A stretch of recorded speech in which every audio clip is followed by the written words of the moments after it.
I had somehow got involved with an off-market transaction. I think it was like a 60-unit building, and it was a total mess. There was a lot of fraud going on in the background, and the moment we issued what's called an offer of sale, all the developers started sending letters and knocking on the doors and trying to get these tenants to organize because the information was public, what the price. How is the price of the building public? So for whatever reason, there's 3 categories of TOPA: single families, 2 to 4 unit buildings, and 5+ unit buildings. For whatever reason, the city has always published the prices of the 5+ unit buildings. So how do they get it, from the brokers? You have to put it on the paperwork you file with the city. They're collecting information, disclosing to the public to try to give more leverage to tenants. Correct. They're protecting tenants. So let me just...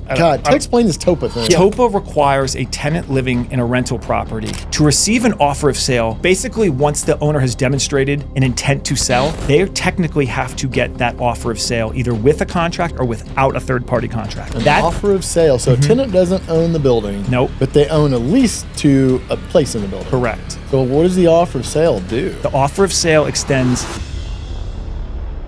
Chris, you started in DC mastering a little-known tenants' rights, place in the law, or maybe vacancy in the law, and use that to create life-changing paydays while outmaneuvering developers, dodging furious landlords, and even hiding in the closet to close deals. Some people play real estate safe. I don't think you do that. Now you're taking on properties that have title disputes down in Texas. That would probably make most investors puke, but you're still smiling. Welcome, Chris. Thanks for having me.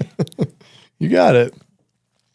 You walked away from music, stumbled into real estate, built an empire from a law that most people never heard of. Who is Chris Burns? Just a born and raised Washington, D.C. guy. Grew up in the Maryland suburbs in Silver Spring, Maryland. Moved back to the city after some adventures after college. And have Did you do the backpacking around the world thing? Sort of. I got very obsessed with the sport of cricket in college. So I went to Colgate University. They had the longest running India study program from I think a Western university. And I went there, and this is like 2003, and there was like nothing to do except watch cricket on state television in this crappy hotel we were sequestered in. And I just made the right connections, learned the sport, came back to the U.S., started playing in the local leagues, went back to college. They have local cricket leagues, I guess? Oh, yeah, everywhere, especially like places like Houston and D.C., anywhere there's a kind of like South Asian and West Indian communities. Anyways, I applied for some fellowships, didn't get them. What's a fellowship? So like an academic kind of fellowship to go do some studies. So I applied for a Fulbright. The school supported me on that, didn't get it. That was to study, go to the Center for Cricket Research in the West Indies in Barbados. I don't think the U.S. government was going to fund that. That was a long shot. I had another one I didn't get. And I just went and decided, hey, let me go make some money. I like temped as a paralegal for like a summer, and I just went and had an adventure in India and trained with some of the, blagged my way or talked my way into training with some of the world's best players in Mumbai. I bet that Traveled was the country, crossed the border to Pakistan to go watch India play Pakistan on foot. Just had a ball for a year. It was time to come home. Money ran out. Oh, yeah. And then it was time to get serious. Well, where does music fit into that? So I'd always loved DJing. Started DJing in high school, collecting records. Did it through college. Actually more or less paid the rent in Mumbai, DJing clubs like maybe once or twice a month. I mean, that's interesting. The DJ or the bartender are the authorities in the club. That's right. So you go over there in a place that's foreign to you. Yes. You're a foreigner. And you're placed in the authority position in those situations. Yeah, it was sort of. I mean, I was looked at with a lot of skepticism, but I brought just back when we used to play records. So I brought a big 200 record crate over there and just kind of worked my way, played a few different places around the country, paid the rent. And so I came back, got a couple real jobs. I worked for an import company that went out of business, but then reformulated into like a bag company that's now successful. And then I also was a writer for a sports memorabilia auction house. Dude, those are super random. Yeah. Cricket, writing, import export. Like those are some random jobs. Totally random jobs with things I was like very curious and kind of interested in doing. Sharp and curious, and you're just feeling your way. Yeah, but I'm unemployable. I'm thoroughly unemployable. I have a chip on my shoulder. I don't like authority. I don't like what people kind of tell me what to do, and that was kind of my downfall. So I've had two very short-term real jobs. I haven't had a real job or updated my resume in probably 17 years. Distressed real estate is a perfect place for you then. Yes, correct. Absolutely. You've been blackballed by brokerages, hidden closets to close deals, and outmaneuver developers. What the heck were you doing? So I had a decent DJ career, music production career, but I wasn't making any money. And a friend of mine, Ben, who I still work with and for on the brokerage side of things, gave me a loan to go get my real estate license. And I quickly got thrown into transacting small apartment buildings and a couple big apartment buildings for him. And that you quickly had to learn how the Tenant Opportunity to Purchase Act, which is called TOPA, and which I'll refer to as TOPA. And it's very overwhelming. It's very complex. You have to use city-issued forms that aren't very clear. And if you don't do it right, you will get you will feel the wrath of the law, whether through its the tenants, through their representatives, through the nonprofits that they hire to represent them, through their attorneys, through landlords, from any. It comes from all angles if you don't do it well. And title companies require you to go through this very onerous process to the letter of the law, and sometimes beyond the letter of the law, to meet title requirements. So I got my first taste doing this. So you were doing the brokerage side of work and experienced this, and you're like, what the heck? This is like my first year of being a real estate agent, because I got thrown into. My friend Ben was like, I was helping him kind of manage. He was managing a lot of small apartment buildings. DC's a very low density city, so we were managing these apartment buildings. He was trying to buy more. And so he sold, I think he wanted to peel one off. So I got involved on the sales side. And then we put together a couple deals on the buy side. And there was an aha moment for me. I had somehow got involved with an off-market transaction. I think it was like a 60-unit building. And it was a total mess. The owner was taking cash under the table. The financials were not correct. It was just, there was a lot of fraud going on in the background. And the moment we issued what's called an offer of sale, which is required to be extended to a tenant when you have a contract or sometimes without a contract, all the developers started sending letters and knocking on the doors and trying to get these tenants to organize, because the information was public, what the price of the building was. And you saw that. And I saw that. How was the price of the building public? Was it listing? So for whatever reason, there's three categories of, I don't want to get too far in the weeds here, but there's three categories of TOPA. And they've evolved over the years. Single families, 2 to 4 unit buildings, and 5+ unit buildings. For whatever reason, the city has always published the prices of the 5+ unit buildings. But these were weekly reports. Oh, they're trying to give. So how do they get it from the brokers?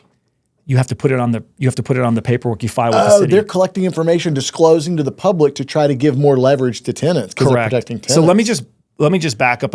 Explain this TOPA thing. Yeah, let's just start from scratch. And I don't want to get too far in the weeds with it. But basically, TOPA requires a tenant living in a rental property, or tenants living in a rental property, based on the three categories I mentioned: single family, 2 to 4, 5+, to receive an offer of sale before, basically once the owner has demonstrated an intent to sell, they technically have to get that offer of sale either with a contract or with a contract, a third-party contract, or without a third-party contract.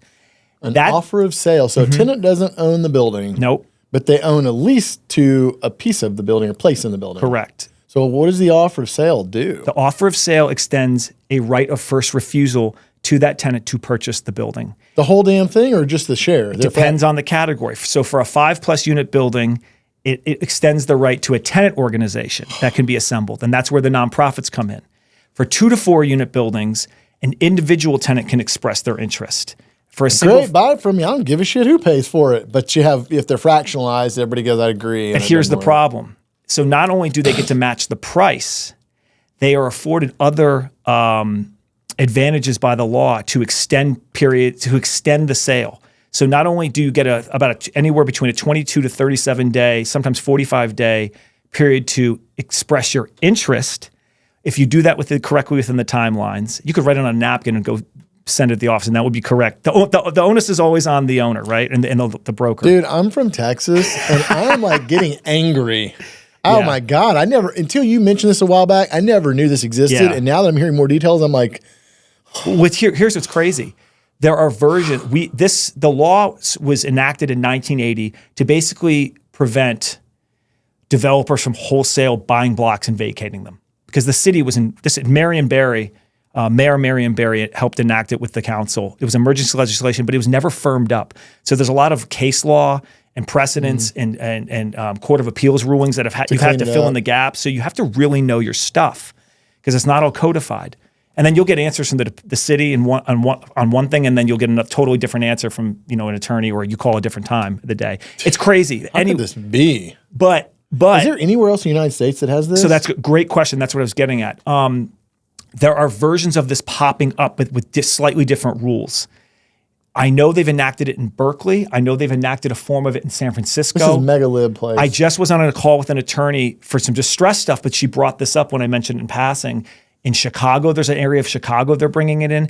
Basically, anywhere that's blue is basically using our law, to the TOPA law, to implement, to kind of afford tenants protections. However, those other places, from what I'm observing, is that the only rightful potential third-party assignees are registered nonprofits, which totally kind of guts any kind of property right the tenant may have. It's only a matter of time before somebody actually figures. And it kills the open right to contract. That's like a constitutional right. It's crazy. It's absolutely crazy. But in DC, for the time being, and there is some potential legislation before the council to change that to kind of fit into that more of that format.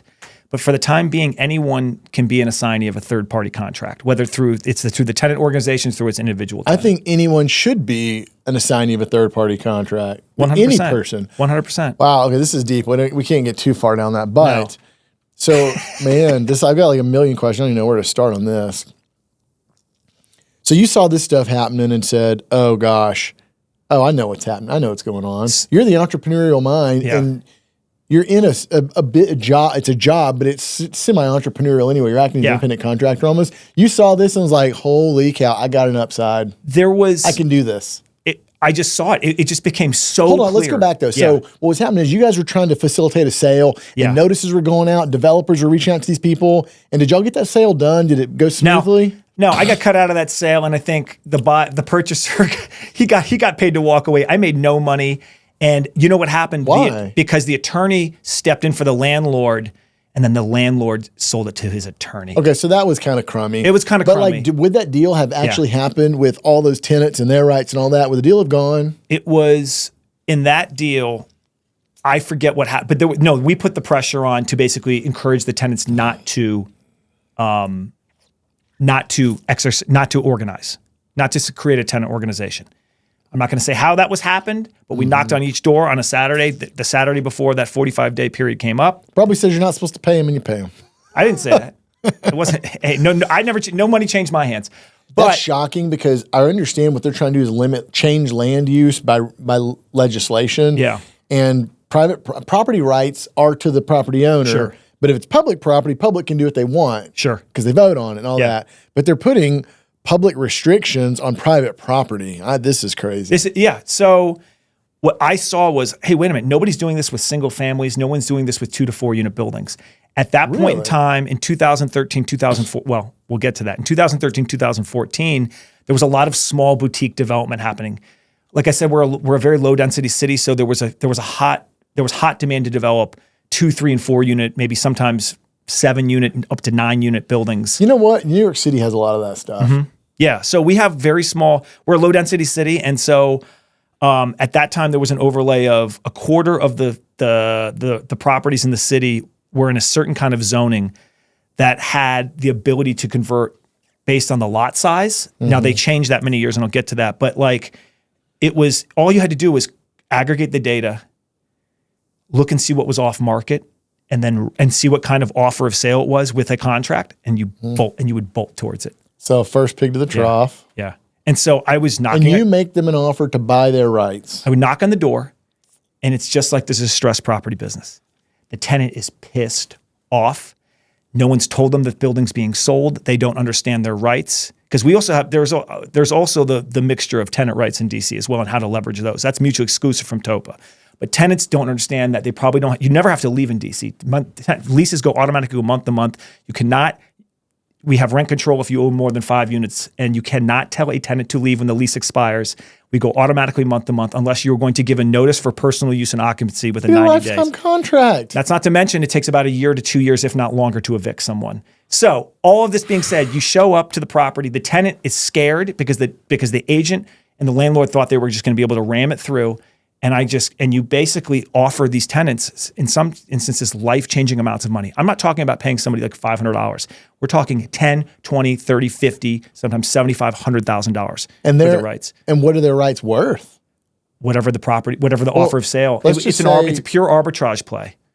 So basically, the more value of the property, the more value of the right. The fewer units, the more their share. Now, this is what's controversial, is that if they got a really low offer, but we had them agree to not only vacate the unit for like I said, life-changing amounts of money, you're creating instant equity, instant value by being able to secure and buy that building vacant. Because most of those contracts coming in were accepted, were conveying with the tenant. Subject to all that bullshit. Correct. Tenants that have the rights. Correct. Now, this is very controversial because it busts it up because, like I said, by default, most rental property in the city is under rent control. CPI. Oh, so you get them all out of there by offering them a heck of a lot of money. Now you have a vacant building that's non-rent controlled, and you can scrape, rebuild, whatever you want. Sort of rent control. It's still rent controlled if you get it vacant to certain ways. There are loopholes to kind of sidestep that, but basically it was never getting to that point. It was these buildings were being then converted into condos. Or sold to end users. Condos and improving them. Correct. Or gut them out and make a single family to a really wealthy person. Correct. Yeah, we didn't see so much of that because, just didn't see so much of that. But or just a single family renovation if you could get somebody out. Now, this is very controversial because all of the tenant rights groups, you're displacing tenants, you're busting up affordable housing, you're busting up rent, but it's so patronizing to tell someone who's getting a life-changing amount of money not to take it. Man, these are really By the way, I want to say something. I've been doing this for 10 years, 12 years. I'm dead serious. I've never shared any of this publicly. Well, I appreciate you've got the exclusive on all this. I mean, I still have my hands involved in a little bit of it. It's actually been picking up, but like over the last 3 or 4 years, it kind of died out because our market died out. But now I'm starting to see, but everything's on sale because there's so much of stress in commercial loan. Commercial it's happening again. It's all happening around you, but you're busy playing a different sandbox. Well, I have some folks. I still look at the data. I send some. We still make some calls. Old habits die hard. Maybe just one more. Hey, we picked up a 50 banger last month. I mean, it's just like I didn't do any work. I made 2 phone calls and we got the deal done. But so ideologically speaking, you have different groups of people that will never. There is never a solve between them. You have haves and have-nots. Yes. You have different political parties. Correct. You have these big divides. Correct. And there's always going to be pull. Some places, there's going to be push and pull. Some places, this is worse. Some places, it's not as bad. I've experienced this with some heirs rights folks during transactions. Sure. And there's a lot of similarity. They use media as a weapon. Yeah. They use, I don't even know what the right word is, but they just spin it in a way that makes the capitalist look like a monster. Sure. And these are just opposing forces in the world. This is humanity. It's natural. It's nature. It will be like this forever. There is no solve. That's how it works. But there's just a completely different faction of it. So why did you end up on the news? I don't think I ended up on the news. Oh, you didn't end up on the news? No, I've never ended up on the news. Could this stuff end you up on the news? This may end me up on the news once it gets shared. I just don't care anymore. It's one of those things like the law. Listen, I took a very hard left turn when I evaluated these laws and these rules, and I just employed a different strategy. But again, I never ended up on the news, fortunately, because you know what? Because I always did what I said I was going to do, and I always cut a fair deal. You know what? We always did that too. But I'll tell you what, there are times I've had journalists call. Totally. And they're working with some free legal camp kind of thing, just like you mentioned that y'all have.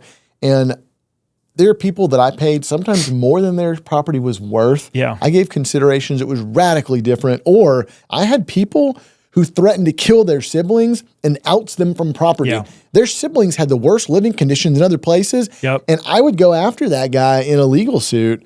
And then I would have these folks calling me, making me sound like the monster. And I'm like, I don't know what world we're in, dude. I mean, it's just, it can be spun so differently.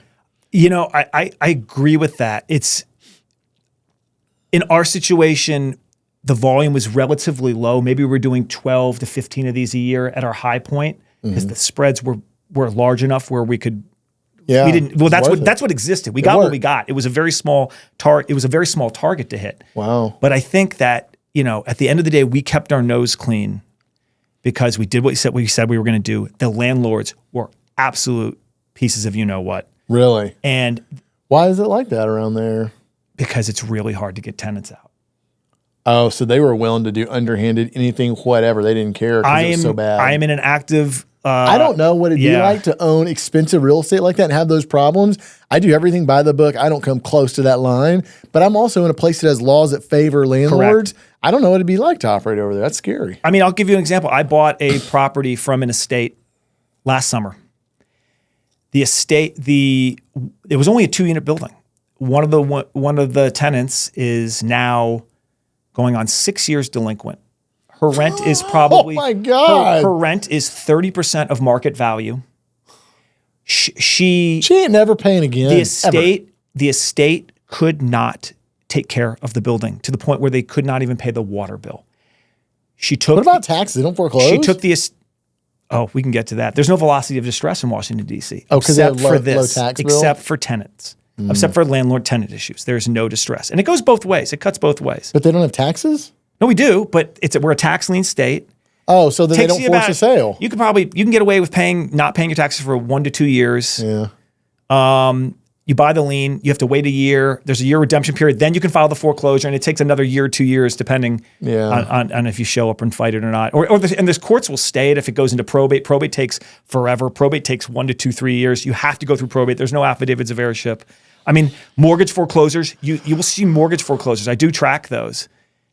7, 8, 9, 10 years, sometimes early 2010s. I'm surprised. You know what? That must be such a small percentage of the total. Otherwise, lenders would say, I'm not going to lend there. Like Chase or Wells would say, that's an X state for me. No. But they must have a very small probability of those. Otherwise, they wouldn't do it. I've been monitoring the foreclosures actively, aggregating data over the last 6 years, right? Week in, week out. There's never more than I would say 5 to 6 in the entire market. Our market's only 500,000 people. Our DC is only 500,000 people. Not the entire. Still, 5 or 6 is your market is a third. We're 3 times that market roughly, and we have hundreds a month. Yeah. Oh yeah. It's like they still lend. Yeah. It's really hard. I mean, the hard money most of those foreclosures are actually from the commercial loans because they don't have the same regulations from hard money loans. 30-day notice and then boom. Yeah. Wow. Okay. So you're working with a friend. You see this stuff happening. You say, "Whoa!" I guess because we got off, but you get on. You see this stuff happening. You say, "I'm interested in this." Mm-hmm. What happens next? When do you go and do your deal as a principal? Your first one. 2016, I did my first deal as a principal. How long was that from the Although I apartment will say this, if you got the right deal, you set it up, you played it right, it was very hard to not just flip it over to a developer, right? It was very hard not to act as just an intermediary, whether, as a principal assigning. I've always acted, right. I want to make this clear. I've always acted as a principal. I've never dragged my brokerage into this. I have to say this. Yeah. I've always acted as a principal, and then I've either reassigned it or I've taken it down myself. I think my first deal I took down myself was 2016. I did a condo project. It was a 4-unit building. Did you get them all 4? Yeah, well, they were represented by an attorney who I became very good friends with, after that transaction, who represented me down the line when I need a Spanish-speaking attorney. But we did that. That was a great little condo conversion project. I've done a few handful. How long did it take for you to do your work? When you say the work, like when you cut the arrangement from the time you showed up talking to people until the time you got paid and walked away. On that deal, full development. I mean, that was probably 1.5 years, 2 years. It takes a long time to entitle projects in DC. So you got paid after it was entitled? Were you the developer or? I was a developer. So let me. I'm talking about the tenant rights. Projects. Yes. So that was one. I thought you meant as a principal taking it down, developing it. That was the first one. Okay. Yeah. Oh well, we drag the timelines out because that benefits the purchaser who can then start getting their entitlements ready. So. There's the negotiation period. If you go to the tenant, say, "Hey, are you interested? All right, we're going to do this and this." And I guess you give them a notice at that moment. They both sign. You basically express. It's called a statement of interest, or you as the assignee register the statement of interest. That gives you basically another 90-day period to negotiate. And then when that 90-day period is over, you give your deposit, no more than 5%, and then you get another 90 days, if not another 30 days after that, if you provide another letter that says the bank needs more time. At the end of this, you can, if you can establish that you had a good faith failure to obtain financing, you can totally kill the deal with no recourse. So it's kind of like an option. Yeah, it's totally an option. The law has a lot of gaps in it. And this is why everybody in DC who talks about real estate complains about it, hates it, except for, I'd say, a very handful of people understand it and see it as an opportunity. So then your first tenant rights deal, what did you think you made on it roughly? So I had no money. So I was being staked by some guys. I was getting 20%. This was an REO sale on a 4-unit. It was like one of the biggest ones we ever did. It was, I want to say it was somewhere between $220,000 and $300,000 assignment fee. Dude, that's a heck of a deal. Each tenant in that building made, I think, $30,000 to $40,000. For someone who's living in rent control or like 30% one, I think both of, and this is what was crazy about that. They both were lined up for subsidized senior housing, and their number came up, and so not only did they get perfect, the payout, and it was crazy. Wow. It was a crazy one. Okay, so that becomes your business then. So that's 2016. That's but this is the exact reason why people hate TOPA, because of the asymmetric returns and the arbitrage and the ability to like really tangle up landlords' property rights. I would not even, now that I've been, where you're born and where you grow up and what you experience, you're accustomed to. But when I hear that, it's so radical relative to what we're used to. Yeah, totally. I can't wrap my head around it. I wouldn't even come close to it. Yeah. But you learn to operate like that. So a couple years down the road, things might be slowing down in that space because the market's softer. And you say, man, I hear this talking head down there on YouTube or Instagram talking about something that sounds kind of like my deals. Yeah. Undivided interest, title problems, all that. Sounds like a similar skill set. And you're thinking maybe there's something there. Yeah. So like 3 years ago, somebody like in the REI SIF community who I kind of became friends with, I forget who it was. I think it was this guy, Kyle Fetterman. Anyways, he said, hey, you should go follow this guy on Facebook. He's kind of doing some kooky real estate. I started following you. You had an event here, like a one-day event. Yeah. Like with the VIP. It was like, what was that, 2023? Oh, dude, that might have been it was like 100 people. You had it in like that mortgage office, like that looked like a log cabin. That was the very first time I ever did it. I thought, let me get people together and see if anybody wants to hear about this. Yeah, you had Uncle Charles, you had Montiel present. Yeah. I forget. And I was just like, let me go check this out. And I met, what's really funny is I made a couple really good friends from that event, hanging out. And I remember coming up to you it was the next day you had the VIP. I remember almost like bull rushing you and be like, when are you going to coach? Oh, you were doing like a little coaching. You were like, no, I'm not really doing coaching. But then I just kind of started hanging around. And then when you offered coaching last year, it was like this is a no-brainer. This was a no-brainer. I have to say, I struggled and failed. Why? At a lot, trying to figure out. So I've been trying to replace my brokerage business for a long time, for the last 3, 4, 5 years. And I was doing all these different things to try to make it work. I doubled down on TOPA, but then the market softened. I got into these masterminds, learning, doing the wholesaling thing. I paid a lot of money to join a pretty prominent real estate coaching program. None of it really clicked for me. All of it felt really unintellectual, and I'm naturally curious and I wanted to be challenged. I find brighter folks in this business because the ones that are in it and are like you get the technical stuff, and it's really like that's what we like. Yeah, I don't care, and it was just like this PPC, PPL, direct mail, tracking marketing numbers. This is stupid. I hate this. Yeah. So I came to that 3 years ago, but I didn't have the confidence to jump into Texas or anywhere else out of my market. But eventually, through those other programs and trials and failures, was doing some wholesaling and flipping in like Hampton Roads, Virginia. But I never stepped foot down there, even though I thought, okay, this is 4 hours from my house. I can go down there if shit really goes wrong. And we sunsetted that once we completed your program, because I was like, this is okay. It's getting more competitive. Let me just try my hand at this. I like that you made money in a remote market, though, and kind of proved out that concept. Totally. And probably learned some other skills that you didn't have in the tenant rights thing. Totally. Oh, yeah, because I could always that business was literally knocking on doors. I had a guy full-time. That's how our business started, but it got away. But you had to, because the direct mail piles up. You don't know who's in the units. The data, trying to get contact numbers for tenants living in rental units is much harder than tracking down a property. Dude, they haven't had a phone for a year. Then they got this new Cricket phone, and then it got disconnected, and they got a new prepaid. And it's like, what the And then hell? all of a sudden, you've got 20 wireless phone numbers you're trying to track down. Yep. So, you can get we had to kind of do this multi-pronged marketing, but most of it was boots on the ground. And they also didn't trust you. You know, anyways, I went to this other market, failed, but not failed, but we had some moderate success, but not enough to like keep doing it. It gave me the confidence to be like, okay, I can do this out of state. I can do this halfway across the country. But here's the other thing. And then I realized, wait a minute, I'm probably better positioned doing this from where I live now with 3 airports with direct flights all over the state than most people than most people probably living out in the country. You've got to drive 3 or 4 or 5 hours to an airport to get to the other end of the state. Like if you're in East Texas trying to get to West Texas. Yeah.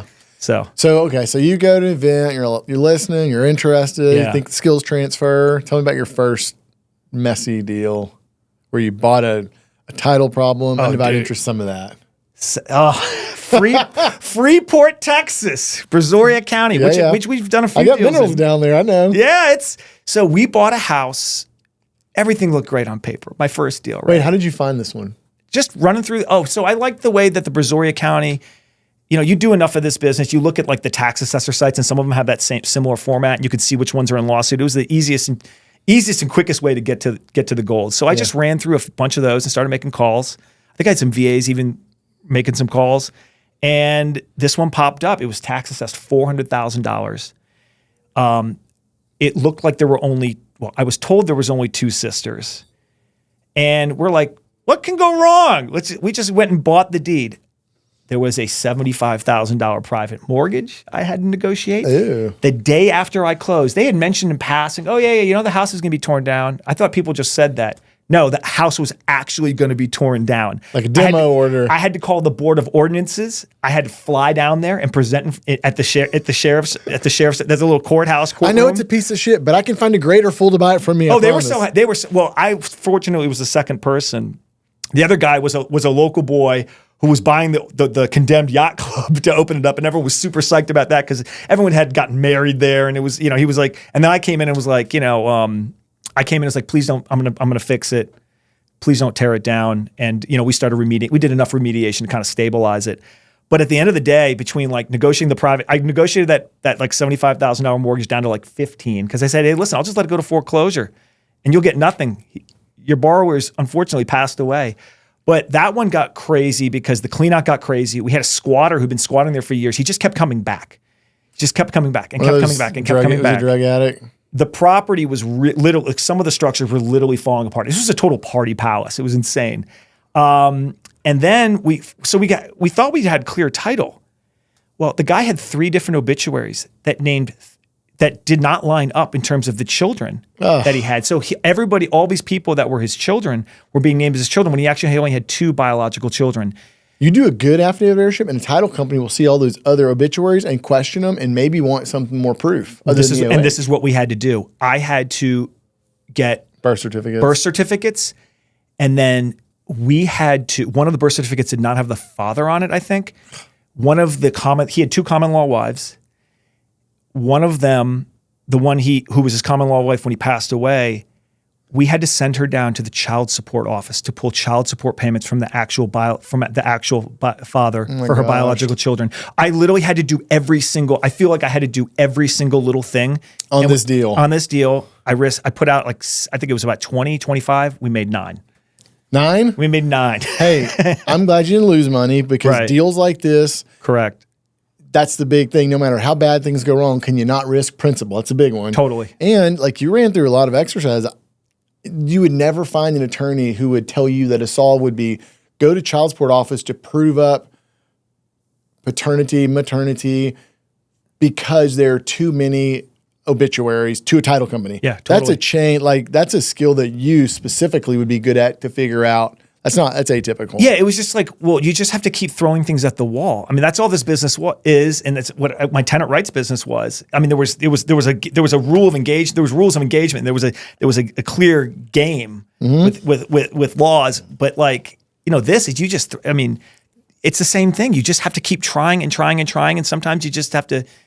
I appreciate that you're saying that because some people get mesmerized when they're just looking at numbers or quick wins and they forget of what all can happen in it. Yeah. But sometimes people forget to talk about, because they say, how do you do this? What about the steps? Do you have a process? And I'm like, maybe one day we'll draw out a flow chart and put it in like lucid charts or something. Sure. But it's really like size it all up and start solving these problems. Well, how do you know about if it's going to work or not? I'm like, I pay $500, I pay $1,000, I pay 10 grand. I don't know. Like it's this weird mix of like problem solving skills. Yeah.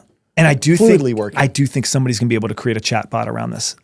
Oh gosh. I think so. And I've been thinking about that over the last couple of weeks. How would I be able to program this into like a chat GPT bot that would just tell somebody what to do? Please do that and change my world. So I'm going to do an episode in a couple of days. It's distressed deal underwriting. And I've never actually like presented anything like this before. Yeah. So I came up with 9 topics. Ownership structure, and these are basically things to figure out in the beginning to assess where you're at. Ownership structure and owner profiles, early entry and equity, title defects and solutions, judgments, liens, litigation, liquidity or demand for the product in the market, financial model, margin of safety, price category, can you afford to carry the cost, lost liability, pending foreclosures, and then there's a juice worth the squeeze. I know those are not very sophisticated, but I think that hits like the main I don't think there's anything. Well, then I don't know. Like I forgot to say code liens. Demolishing a house. I think how quickly can you find an adverse co-tenant or a missing co-tenant is another thing.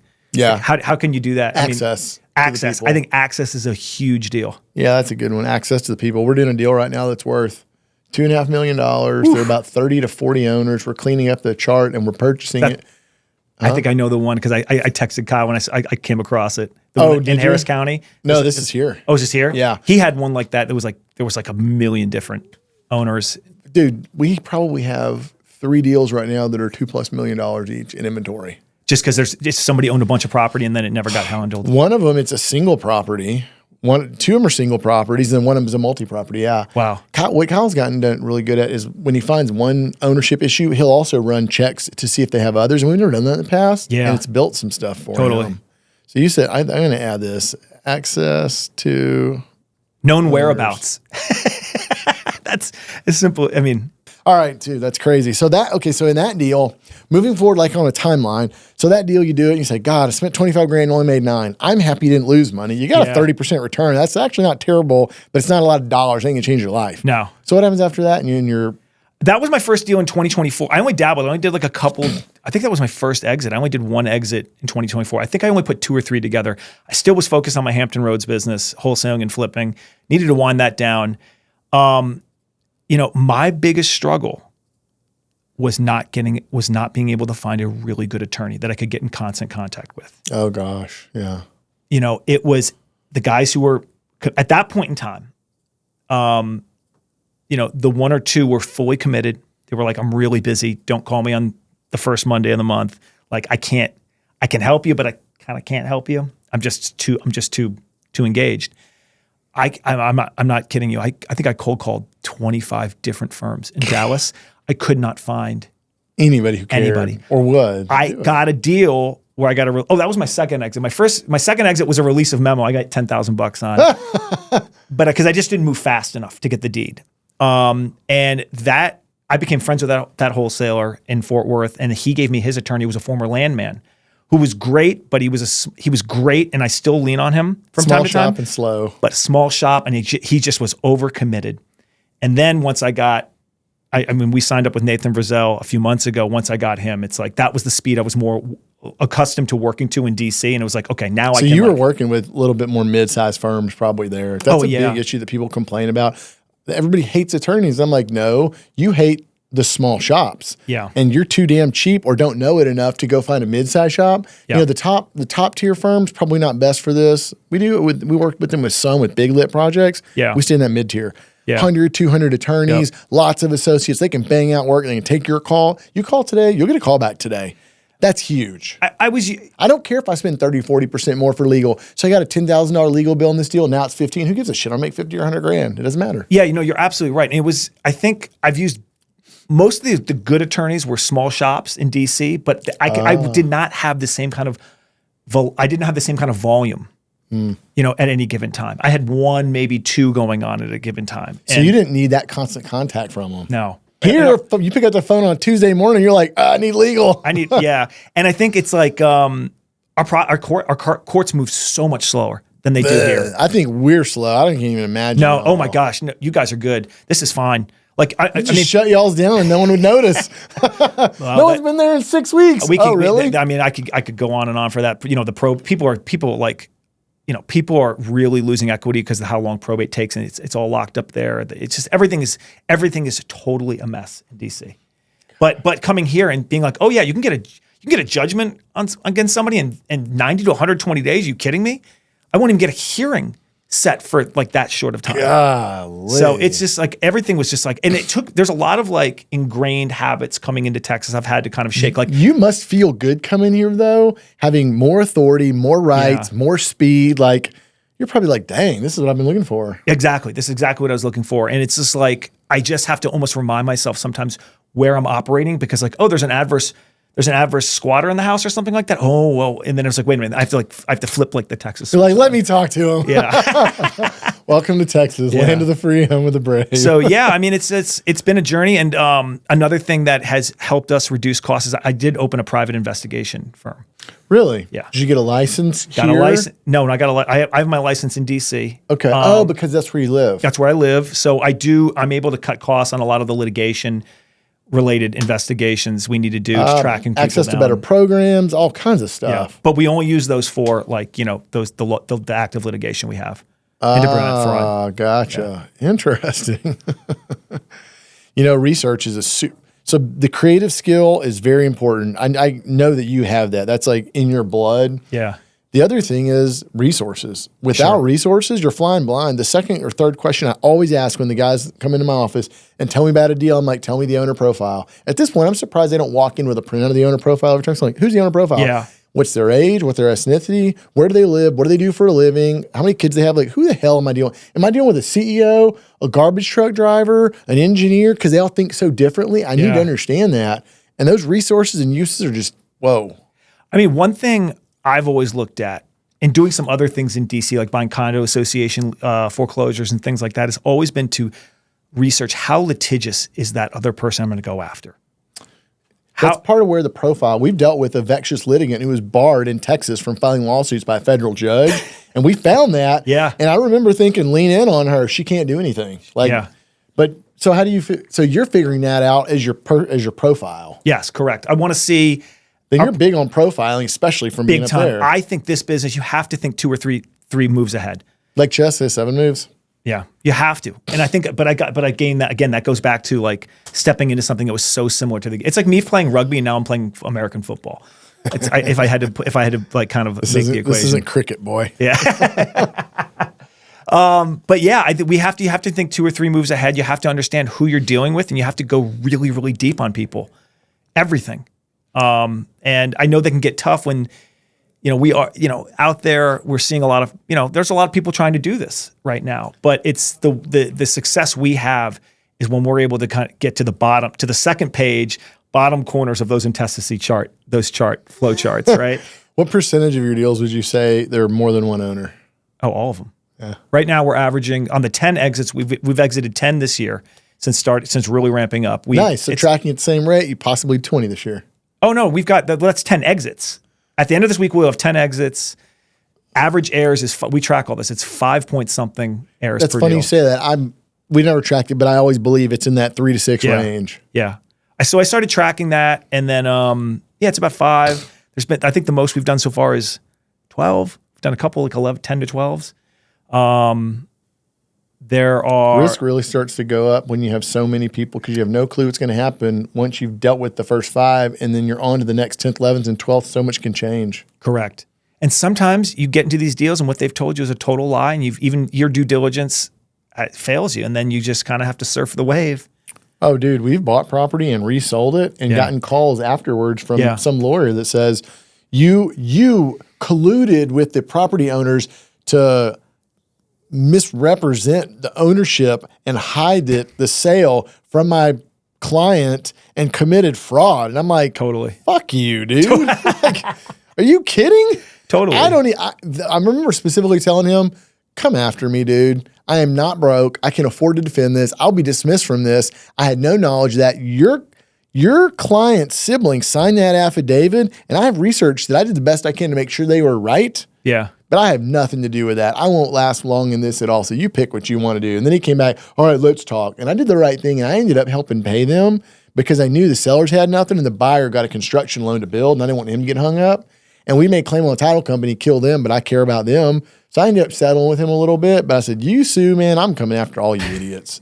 Yeah. Let's talk about your story. Sorry. But you just have to build on that. But it goes back to your underwriting. You have to build on that margin for error everyone's like, oh, these numbers look outsized, but you don't hear about the ones that go really the other direction. You're right. I mean, are you picking? So have you chosen to stay in that South Texas, Houston type area? No, we're fishing all across the state. What do you use then to pick a market? Like what's your? I don't care. I want to see lawsuits. And then we basically go into lawsuits and we go into tax sales all across the state. We pull those in. I've got a pretty robust back end of virtual assistants. I've got 3 guys now pulling data. So we'll pull the properties and we'll pull some other data points and we'll score that. And then that will get sent to the 2 researchers I have. One has been with me doing this in DC for like 3 years. They were doing it in DC for 3 years. They're pretty good then. She's great. She's incredible. What's something like that? What's that researcher cost you? She's $1,200 a month, plus I give her a bonus of about $250 a deal.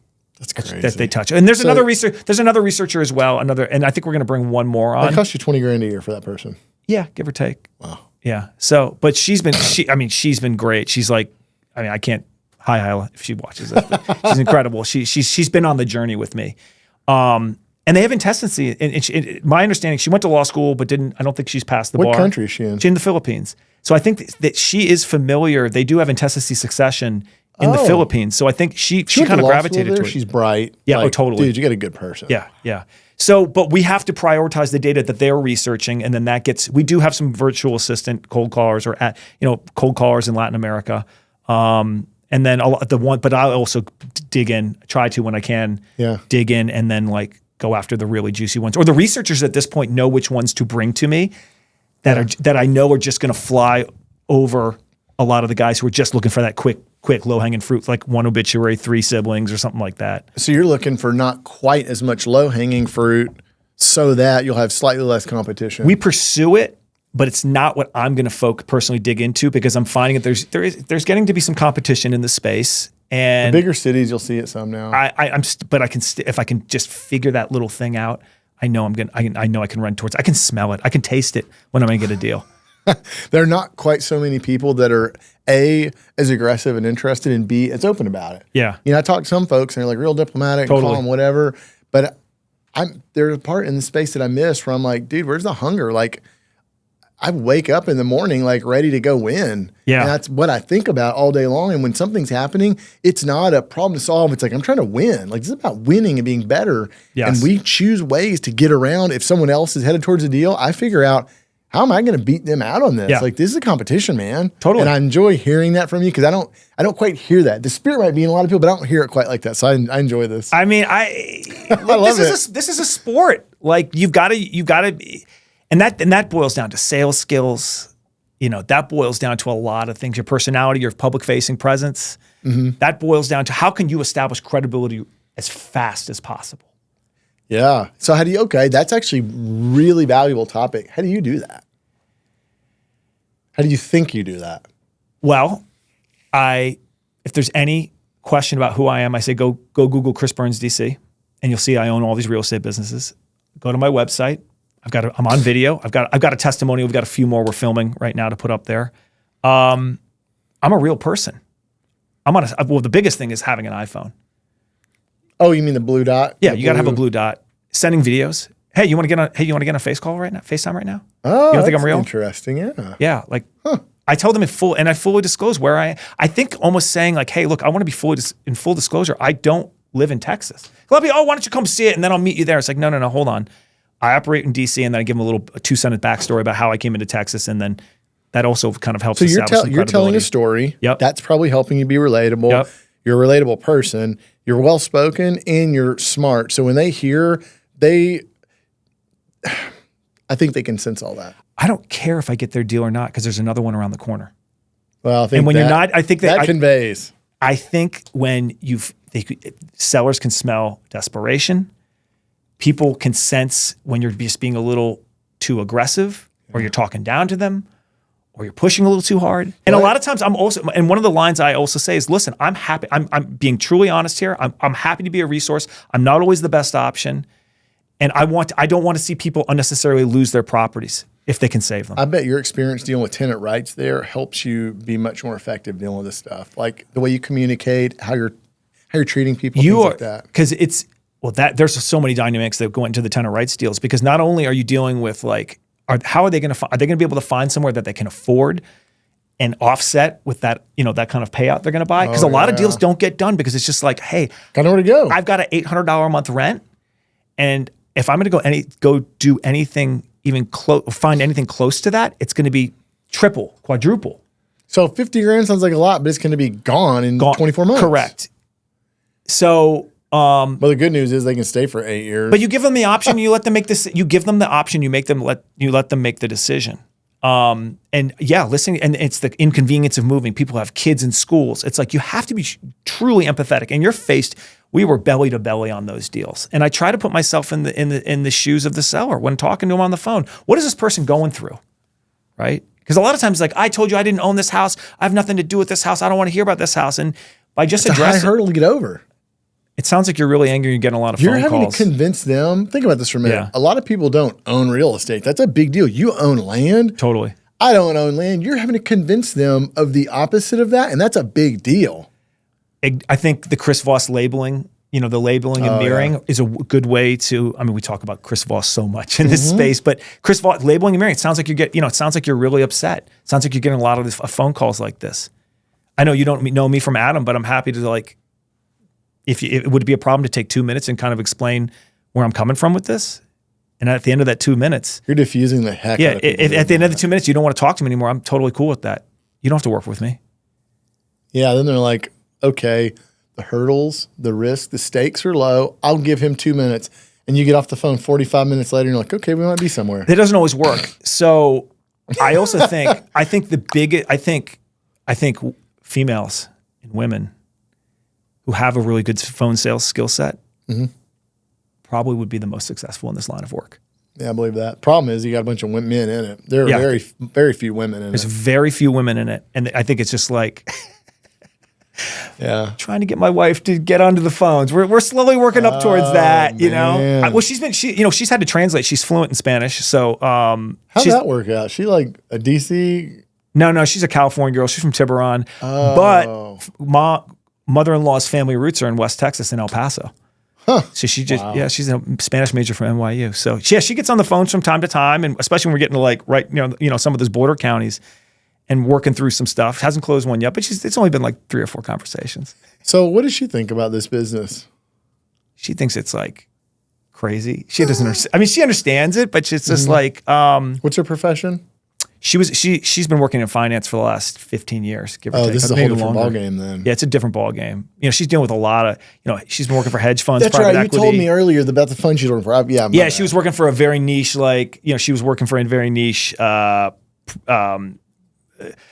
ex-China emerging markets, highly concentrated, basically they were like a bottling ETF that you couldn't buy, they owned all these major stakes in like Coca-Cola bottling plants across the world. I mean, stuff like that, Weird. But I have a lot of friends from, going from school, from college that went into private equity, went into finance, went into hedge funds, and, talking to them and kind of like talking to her, you kind of like talk about real estate and they understand real estate fundamentals. You start getting into this stuff, it just like goes way over their head because it's just like, it's kooky. So when people ask what you do, what do you tell them? That's a great question because it's been coming up a lot. I kind of take a sigh. I sigh first and I say, I'm buying deeply distressed assets without title insurance, and then going through the mechanisms to clear title and create value. And they're like, what does that mean? What do you mean? I'm basically like, and then you kind of, if they're interested or. The reason I say messy title, it's not a very sophisticated word. Yeah. It's 2 words. That's why I say it. I do a bunch of messy title stuff. And people are like, oh, they're still going to say, what is that? What is that? Yeah. So it's, or sometimes they'll say, if people knew I was doing kind of tenant rights and TOPA rights, kind of brokerage dealing, assignments, whatever. And I also say I do statutory, but I'm doing a similar statutory based investing strategy in the state of Texas. That's an interesting way to say it. So where do you think this is going? You've got a pretty good system that's working. You're closing really nice, consistent deals. Yeah. Your team is good at it. You're liking a specific market. Where's the future? It's me scaling the team. I mean, basically it's just myself and a lot of kind of back end. So I have been writing every little, I've been fully immersed in the business, writing every little thing down. And we're trying to operationalize it, get it into Trello, create the SOPs so I can really start delegating that off. Then I think we're about a month away from that. Then I'll start hiring some additional US-based acquisition managers. And then I think we'll probably go into some other states as well. That'll be an exciting time. An important topic I'm going to start talking about with people is, because people forget about it until it's a problem and it sneaks up on them, is financing deals in this business doesn't seem like it's a problem until you build a business, and then it becomes a really important thing because it's complicated. How does that look? So I reached out to you, I think, like a few months ago with that exact, and then I found a great investor partner, and I'm now happy to announce we are starting DPAfunding.com. So we will be. What are terms? I mean, I know it sounds early, but what we don't want to joint. We don't necessarily want a joint venture. That's not time well spent on our end. But for experienced operators, we are willing to give equity-based investments anywhere between about 35 to 50%. Interesting. So you would deploy the capital, they go do the work, and we'll give some high level kind of strategy, but we don't.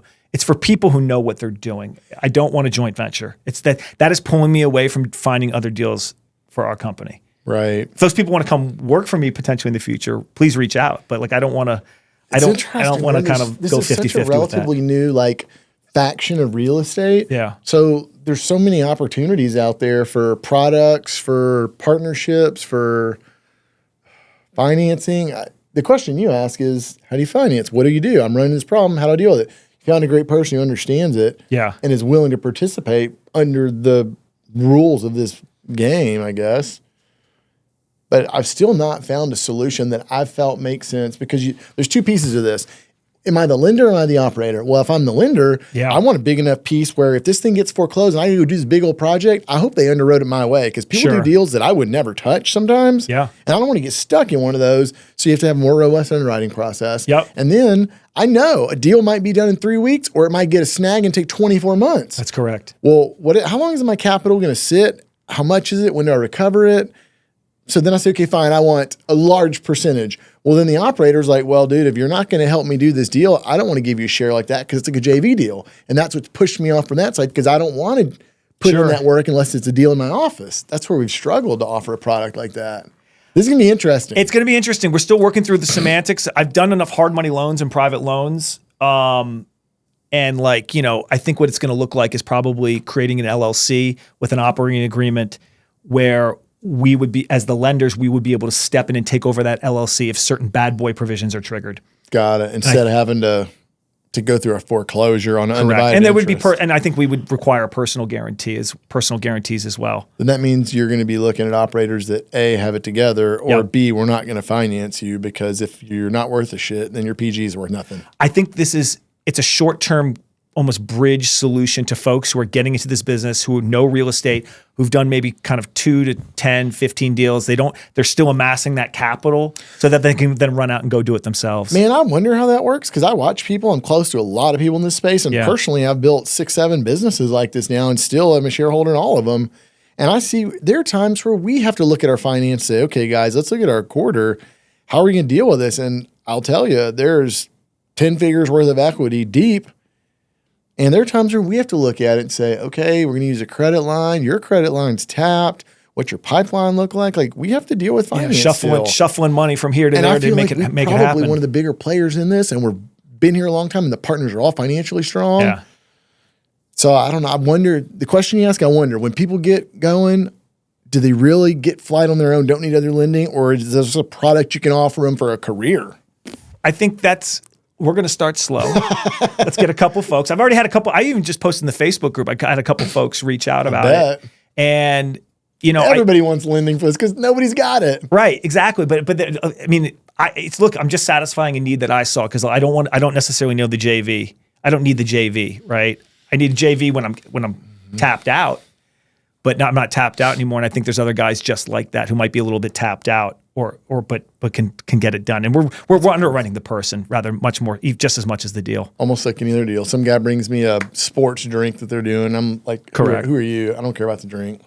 I'm betting on the jockey, basically. Yeah, let me see your track record and everything else, and let me talk to a couple people you've worked with or borrowed from before. Yeah, that's right. Yeah. Wow, this is exciting. This has been fun to talk about all this stuff. Your career has changed dramatically, but I suspect once people find this, once I found it, I'm like, I think this is what I'm going to do for the rest of my life, and it's continuing to be that. Yeah. I would suspect this is not just one little niche location like DC. This is, I don't know, 24 states in the United States that will work. Yep. I mean, you got. And then there's others. And then there's got to be some other. Like I know the California adverse possession laws. We know somebody who does that actively. And it's like there's always an angle. Every jurisdiction, every state.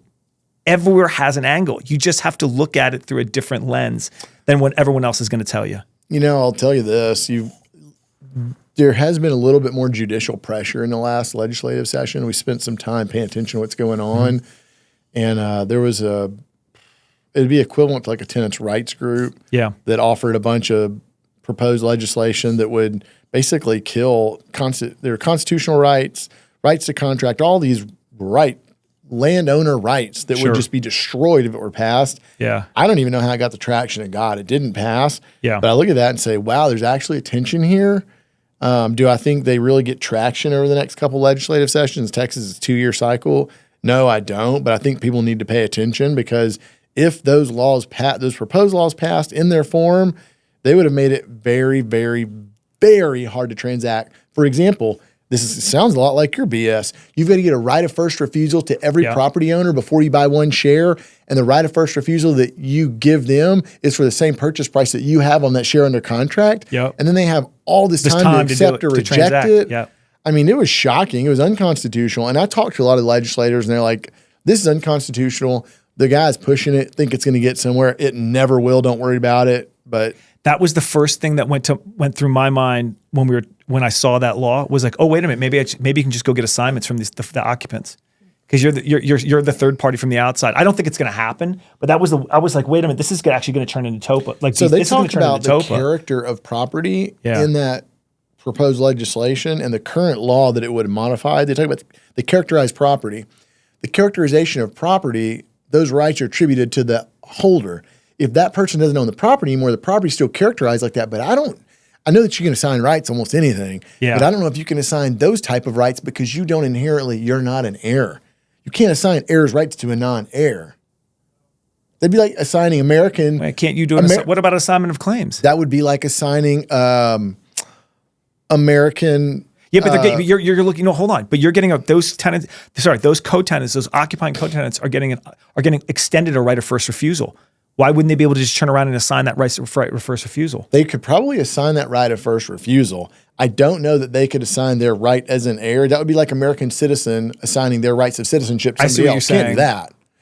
But you might be able to assign that first right of refusal. That's where I was focused. That's what I was seeing. God, that'd turn into a wreck. It'd be a mess. And how are you going to track that? How are you going to track this? Are you going to publish it? Like that was one of my big arguments is, okay, let's say that happens and things aren't done like they're supposed to be done, but a person aggregates all the interest and goes through a title company. What if it wasn't done right?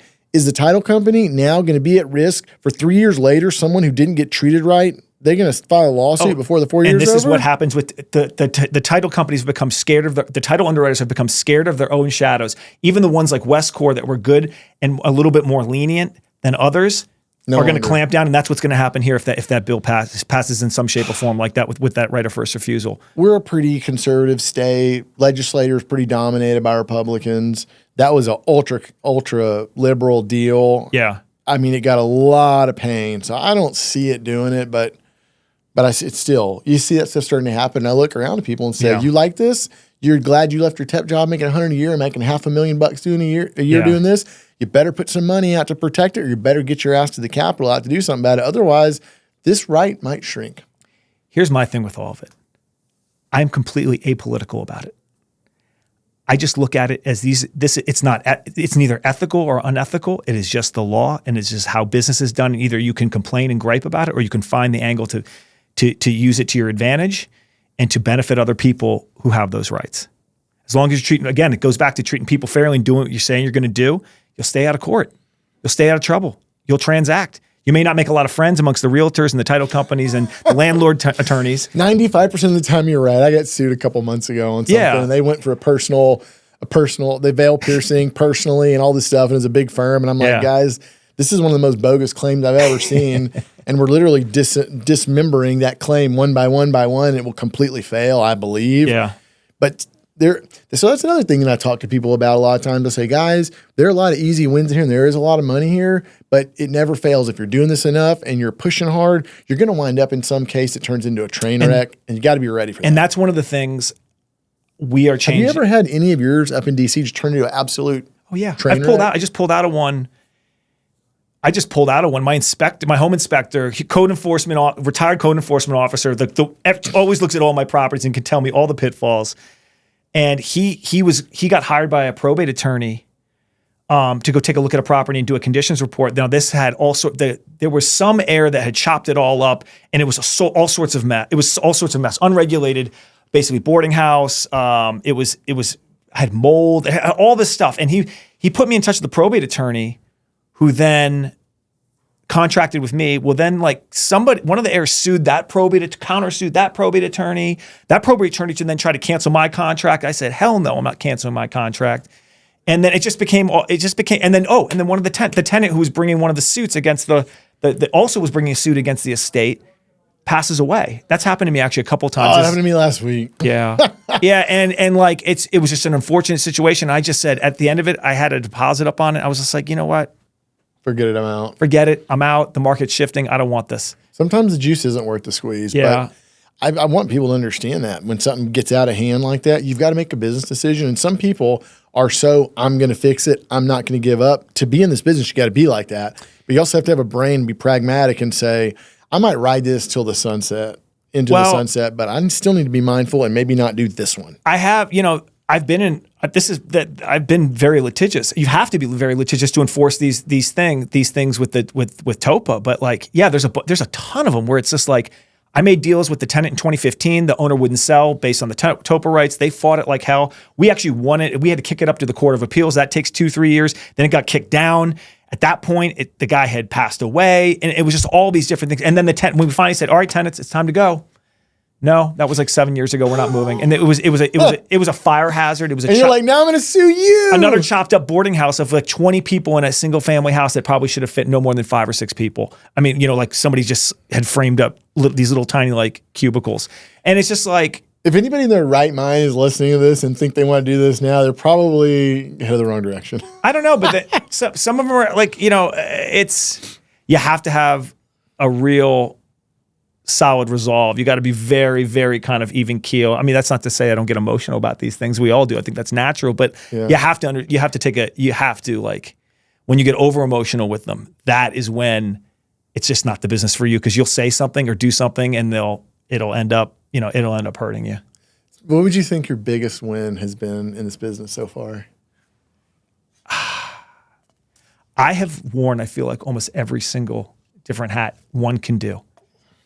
I've been a residential real estate agent. I've done commercial real estate. I own a portfolio of Section 8 family-sized properties in DC. That's a whole nother story. Oh, really? It's constantly something. But again, that's a whole nother podcast about my thoughts on that. But I've done a little bit of everything. I've developed condos. I've flipped houses. I've done land entitlements. I've done the TOPA thing. I mean, I've done a little bit of everything. And I think my biggest win is that I took 12 years just wanting to learn and get obsessive to figure it out. Everything I could figure out. And I'm still figuring things out. But now it's starting to come into focus, though. It's all into focus now. I feel like I can do anything. Oh, that's a really powerful thing. And I did not feel like that probably 4 years ago. A lot's changed in the last 4 years. A lot changes a lot. A lot has changed in the last, like I said, a lot has changed in the last year.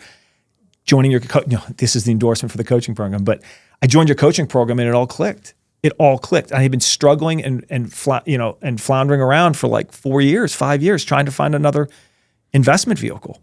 I appreciate hearing that, because so many people say, "Oh, another real estate coach." And I take it personal. I work hard to make it work. We have a very high success rate relative to most coaching programs. And I don't know how many people have said the stuff you're saying. And I'm like, I feel really good about that. Do I earn a lot of money? Yeah. But you know what's even more interesting than that is people saying what you're saying. What's pure about your coaching program, there was not a single offer that was tied to affiliate marketing. I'm dead serious. I spent $40,000 a year before on said program. Or whatever it was. Yeah, $45,000. You guys are paying us fair money to do this. And I'm going to give you fair and a lot return. of it was pumping. A lot of it was pumping affiliate marketing. Use this PPL provider. Use this code. Use this code. Use this code. Use this code. Use this code. And it worked. It works. It does work. I'm not saying it doesn't work, but you know, I think they're running a machine, man. We're running a business. We're real estate operators, and we found we can add income and build good JV relationships and great relationships in the market by also doing coaching. And we like that. But this is not like a wring every dollar out of that operation. Totally. And I know that you can tell that. And I think other people can. Yeah. And I think there's so many different versions of this business. If you just want to dabble in it and jump into the tax roll and do a little bit of research and maybe get a deal, great, awesome, cool, go have at it. Or you can just build out a super serious, systemized, funnel, right? And I think I'm probably somewhere in between that. I have staff and I manage. I like managing small teams, but when it starts getting too big, it overwhelms me. I agree with that. And I think, this is somewhere in between that. This is a good fit. So you don't have to be an employee. That's good. Yeah. You don't have to run some massive operation with 100 employees. You can have a handful of folks and make a really outsized income, be your own boss, have all that flexibility, and exercise that creative interest that you have. Yeah. It sounds to me like you're firing on all cylinders and you're in the right place. Yeah, totally. And I'm not even doing it like full time right now. I'm still running my brokerage business, still managing my portfolio, which seems to be nonstop headaches. But and I've got a few developments I'm trying to get out of. I've got a land entitlement deal. In DC, I'm trying to. Oh my gosh. So I just everything. You're gonna have less and less business in DC. Say what? You're gonna have less and less business in DC. I keep saying that. Every time I say that, hey, I'm sunsetting this more. It's just like one of those things. It's again, you chase the dog. They're going to run away, but you sit there and maybe kind of whistle or just don't do anything. They're going to come up to you. It's the same thing because I keep saying that to myself about my DC business, but I keep getting incredible opportunities. And we're starting to see. You've been around it a long time. You understand it. You don't have to work that hard if you want to get into one. People probably call you a lot. People call me a lot. We look at like I said, we look at the list. We look at the foreclosure list. We look at the TOPA list. Can't help it. Can't help it. Cherry pick a couple things here. We're not doing active marketing. I don't have a guy running around in a car anymore, but we can cherry pick. We can cherry pick, and then people. I also get part of this business was I also still get brought in to negotiate with tenants. Oh, really? Yeah. So that was a huge part. So I wasn't just like going out and getting the TOPA rights. I've represented tenants to buy their actual places, to their actual homes. I've done that multiple times. I've also represented landlords to negotiate and strike a deal that they already had under contract before it could kind of become public awareness. We were wearing all hats over I was wearing all hats. I played it from all sides. I mean, the rules. So and I conflicted out with most of the attorneys that would step in too because they had worked for me at one point or another. That's funny. So, Chris, like a lot of our listeners there's two big groups. There are people that aren't in the business at all and they're interested in trying to figure it out. And then there are people that are like doing this. This is very common to them. Yeah. What do you tell the folks that aren't in the business yet or maybe are new and they're just kind of headed this direction? What do you tell them? This is not a get rich quick scheme. You have to be an obsessed. It is a certain person. I'm not trying to discourage anybody, but if you love reading and figuring out how things, if you're like one of those people who I would say like folks who have some coding background, who can think logically, I think people who can understand details, who want to understand how things work. If you understand, I think for those folks on the sidelines, you just have to have the personality type to want to be a little bit obsessive. It helps. You have to be a little bit obsessive because if you don't know your stuff, these questions, I think it's like your guys' sales pitches. When somebody asks, if you get a hold of somebody and they have somewhat of an interest, they're going to ask you questions, what you're going to do with the property. And you've got to explain competently those 2 or 3 chess moves ahead. And you tell them exactly what's going to happen or what could happen or the possible failures or successes and the cost. You have to understand The devil is in the details with this business. You're telling them they need to understand a lot. And you don't need to know it all to at be once. good at it. You don't need to know it all at once, but you need to have a basic understanding of the framework of how to do this. Framework matters, yeah. Yeah. And so would I just go out there and start getting warranty deeds signed by heirs and some home-baked affidavits of heirship? No, I wouldn't do that. People do, but they shouldn't. We get to fix those. Yeah, people do, but I think you've, go slow, maybe joint venture with somebody, do some coaching if you want to take it really seriously. But I think you just have to be obsessive. Somebody's going to tell you how to do it, but you're not going to really understand how to do it until you get put in those shoes as an operator. Yeah, in front of a exactly deal. Right. If you're enjoying what you're hearing on today's episode, don't forget to check out our website, www.loganfulmer.com. You'll find bonus content, exclusive resources. I've got a book there. It's free plus shipping. What else? Yeah, come join us and be part of that conversation. All right, Chris, where do people find you? I am going into social. I'm launching social. I'm so glad to have me. This is like one of these things I can cut up. So Yeah. I am launching a social channel. It'll be Curative Chris, at Curative Chris on I love Instagram. You can find me on Facebook. I think it's Chris Burns FB. You can check out our company website, pickletexas.com. And if you're interested in potentially some funding, DPAfunding.com. There you go. And I'm on LinkedIn and all the other stuff. Just go find me. This has been fun. I appreciate you coming today. Thanks for having me. This is awesome. Be well. My commitment to you is to deliver the most interesting, messy, and profitable real estate deals on earth. And in exchange for that, I only ask that you subscribe to this podcast and share it with a friend who can benefit.